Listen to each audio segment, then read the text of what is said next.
Est-ce que vous utilisez vos genoux? Mais apprends, toi, chrétien, à ployer les genoux devant ton Dieu. Ton Dieu n'est pas mort.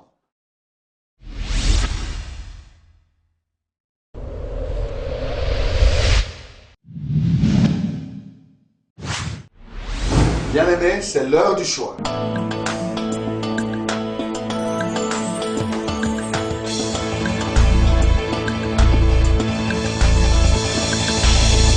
Au pied du Seigneur, je t'invite pour écouter la parole éternelle, car c'est l'heure du choix. C'est l'heure du choix. C'est l'heure du choix. C'est l'heure du choix.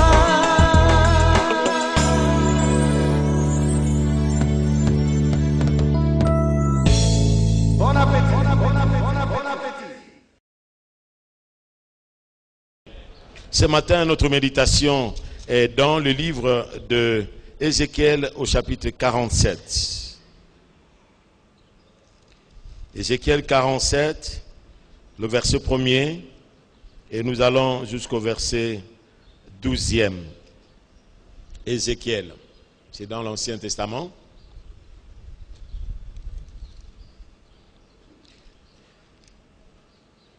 Si nous y sommes, nous pouvons lire ensemble.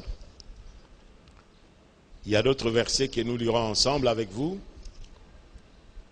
Il me ramena vers la porte de la maison, et voici de l'eau sortait sous le seuil de la maison à l'orient, car la face de la maison était à l'orient. L'eau descendait sous le côté droit de la maison, au midi de l'autel. Il me conduisit par le chemin de la porte septentrionale, et il me fit faire le tour par dehors jusqu'à l'extérieur de la porte orientale. Et voici l'eau coulait du côté droit. Lorsque l'homme s'avança vers l'orient, il avait dans la main un cordeau, et il mesura 1000 coudées, et il me fit traverser l'eau. Et j'avais l'eau jusqu'aux chevilles. Dites avec moi, l'eau jusqu'aux chevilles. Il mesura encore 1000 coudées, et il me fit traverser l'eau, et j'avais l'eau jusqu'aux genoux. Dis avec moi, jusqu'aux genoux. Il mesura encore 1000 coudées, et me fit traverser, et j'avais l'eau jusqu'aux reins. Avec moi ensemble, jusqu'aux reins. Il mesura encore 1000 coudées, et c'était un torrent que je ne pouvais traverser, car l'eau était si profonde qu'il fallait y nager. C'était un torrent qu'on ne pouvait traverser. Il me dit, as-tu vu, fils de l'homme? Et il me ramena au bord du torrent. Quand tu m'y ramenais, voici, il y avait sur le bord du torrent beaucoup d'arbres de chaque côté. Et il me dit, cette eau coulera vers le district oriental, descendra dans la plaine et entrera dans la mer. Lorsqu'elle se sera jetée dans la mer, les eaux de la mer deviendront saines. Le verset 9, lisons ensemble. Tout être vivant, à haute voix s'il vous plaît, tout être vivant qui se meut vivra partout où le torrent coulera. Il y aura une grande quantité de poissons, car là où cette eau arrivera, les eaux deviendront saines, et tout vivra partout où parviendra le torrent. Des pêcheurs se tiendront sur ces bords, depuis l'Engedi jusqu'à Onglaïm. On étendra les filets, il y aura des poissons de diverses espèces, comme des poissons de la grande mer. Et ils seront très nombreux. Ce marais et ces fosses ne seront point assainis, ils seront abandonnés au sel.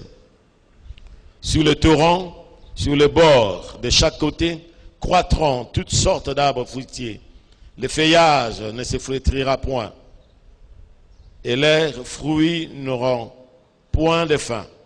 Ils mûriront tous les mois, parce que les eaux sortira du sanctuaire. Leurs fruits serviront de nourriture et leurs feuilles de remède. Nous disons Amen. Et je lis avec vous aussi dans le livre de Jean, au chapitre 7, Jean 7.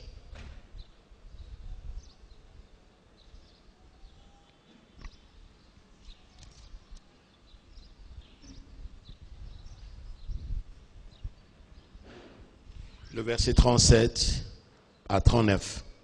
Le dernier jour, le jour de la fête, Jésus, se tenant debout, s'écria, « Si quelqu'un a soif, qu'il vienne à moi et qu'il boive. Celui qui croit en moi, lisons ensemble le verset 38 ensemble. Celui qui croit en moi, des fleuves d'eau vive couleront de son sein, comme dit l'Écriture. » Et il dit cela de l'Esprit que devaient recevoir ceux qui croiraient en lui, car l'Esprit n'était pas encore, parce que Jésus-Christ n'avait pas encore été glorifié. Seigneur, nous te bénissons et te glorifions. Ta parole restaure l'âme. Ta parole rend sage l'ignorant. Ta parole est claire et ta parole affranchit. Tu as dit, vous connaîtrez la vérité et la vérité vous affranchira. Nous te bénissons, Seigneur. Qui est celui qui parle, sinon un instrument, le canal par lequel tu veux passer pour accomplir ton but ce matin. Au nom de Jésus, notre roi et sauveur, nous arrêtons toute démarche de l'ennemi ce matin dans le nom de Jésus. Comme tu avais déclaré des chiens, des scélérats, des taureaux de bazar nous entourent, mais nous croyons que nous nous confions en toi. Tu nous délivres et que ta parole touche le cœur et transforme des vies pour que tes enfants soient l'expression de ta personne ici sur terre, au nom de Jésus-Christ. Amen. Amen. Pour ceux-là qui cherchent un terme, nous pouvons dire tout vivra partout où les torrents coulera. Nous pouvons dire ensemble tout vivra partout où parviendra les torrents. Ce texte que nous lisons, c'est dans Ézéchiel. Ézéchiel voit ici les temples du millénaire.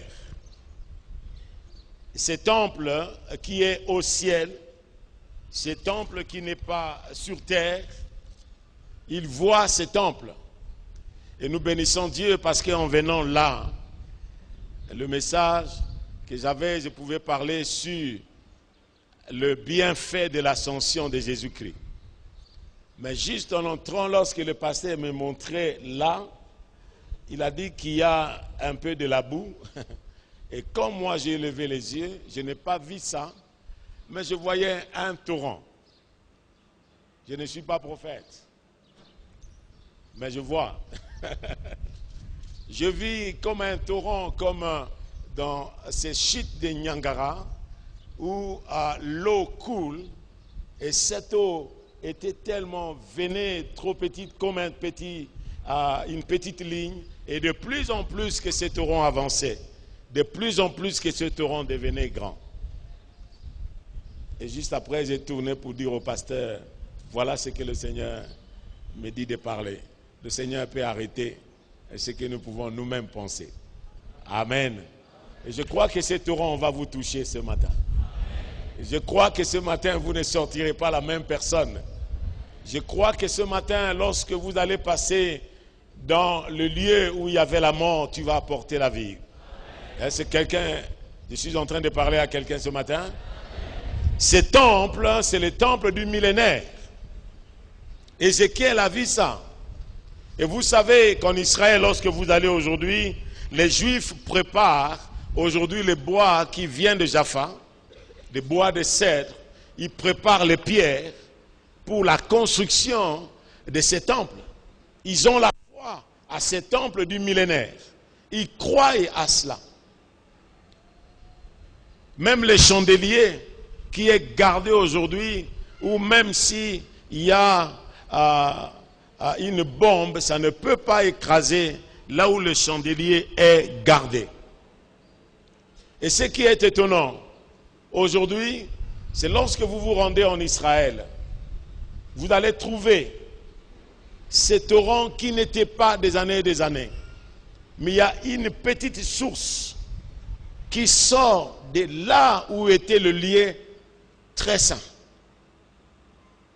Une petite source. Depuis 3 ou 4 ans aujourd'hui, cette source vient de là où était le lieu très saint et qui commence à aller. Et de plus en plus que ces petites sources continuent à aller jusque là où se trouve le mosquée. C'est mosquée d'Omar aujourd'hui et ça fissurait ces mosquées et ces fissures va là où se trouvent les croissants. Et un jour, on avait demandé au ministre de la Défense Israël, mais vous dites que le temple doit être construit, mais là où se trouvait le temple, il y a le mosquée. Qu'est-ce que vous pensez? Il a dit non. Même s'il n'y aura pas de tremblement de terre partout, mais il y aura des tremblements de terre là où se trouvent ces mosquées. Et le temple sera rebâti, parce que c'est une promesse de Dieu. Ce temple qui sera bâti matériellement sur terre a son origine au ciel. Comme le Seigneur avait dit un jour à Moïse, rassemble pour moi mon peuple et demande pour moi au peuple une offrande. Et cette offrande qui me sera offerte par mon peuple de tout leur cœur. Et ils me feront un sanctuaire. Un sanctuaire, c'est un lieu qui est réservé pour un seul usage. Ils me feront un sanctuaire. Et j'habiterai au milieu de mon peuple. Et vous ferez ce tabernacle d'après le modèle que je t'aurai montré.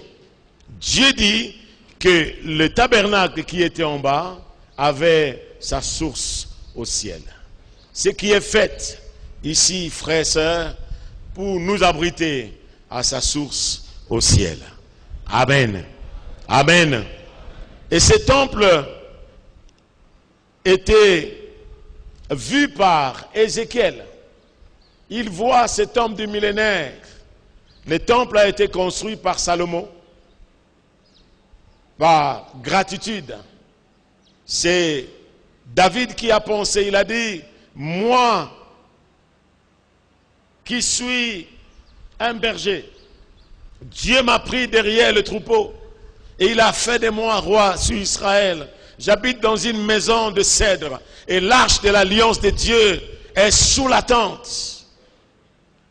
Dans la construction du tabernacle, c'est Dieu qui avait parlé à Moïse. Mais ici, c'est le sentiment de reconnaissance d'une personne qui a vu et qui a compris ce que Dieu a fait de lui. Il a décidé de bâtir à Dieu une maison.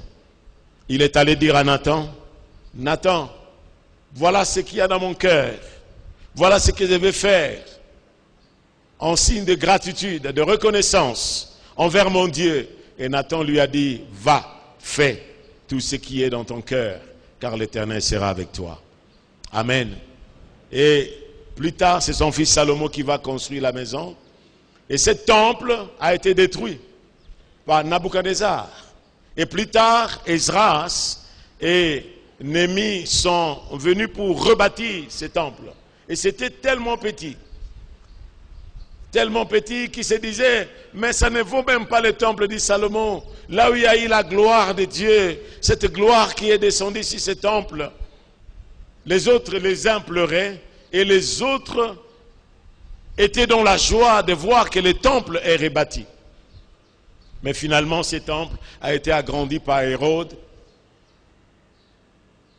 Pourquoi? Parce qu'il voulait faire plaisir aux Juifs. Il a élargi ce temple, et ce temple, en l'an 70, un empereur romain a détruit ce temple. Et aujourd'hui, lorsque vous allez en Israël, il n'y a pas de temple. Il y a seulement le mur de lamentation où il pleure. Il n'a pas de temple. Cela ne veut pas dire que les temples n'existent pas. Ce matin, nous pouvons nous dire ensemble, qui est ce temple d'abord?